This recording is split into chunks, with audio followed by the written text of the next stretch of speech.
Hello, I'm Papia. In this problem, we have the function natural log of x minus 3. We have to sketch the graph of the function and then state its domain.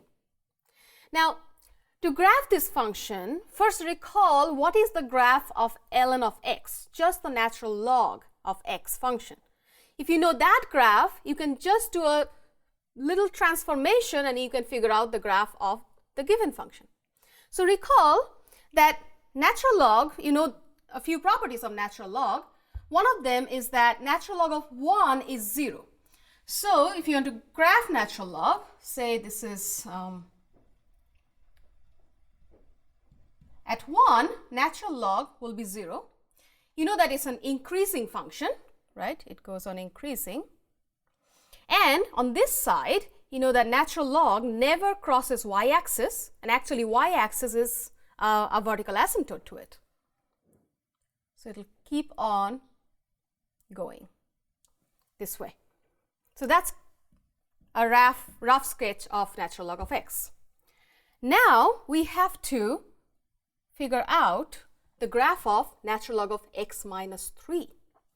Well, notice that since we changed x to x minus 3, we can get the graph of this function by just shift y equals ln of x 3 units to the right. That's the transformation that is needed because the x became x minus 3. So all you have to do is shift this entire graph 3 units to the right. So 1, 2, 3. So this entire graph has to be drawn with passing at 4 and keep on going this way.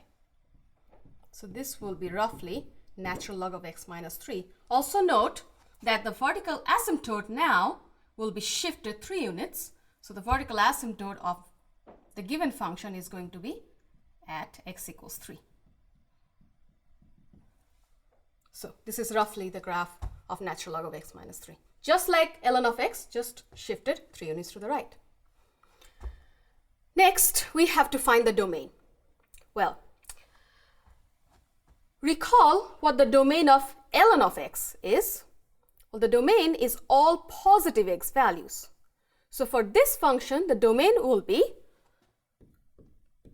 all those x minus 3 positive, right? You have to plug in positive values in order to get an output. If you plug in 0, you don't get anything, or negative number doesn't give you anything. So that entire expression x minus 3 should be greater than 0, which means x is greater than 3. So the domain is, in interval notation, 3 to infinity. So we have the graph and we have the domain of the given function. Thank you.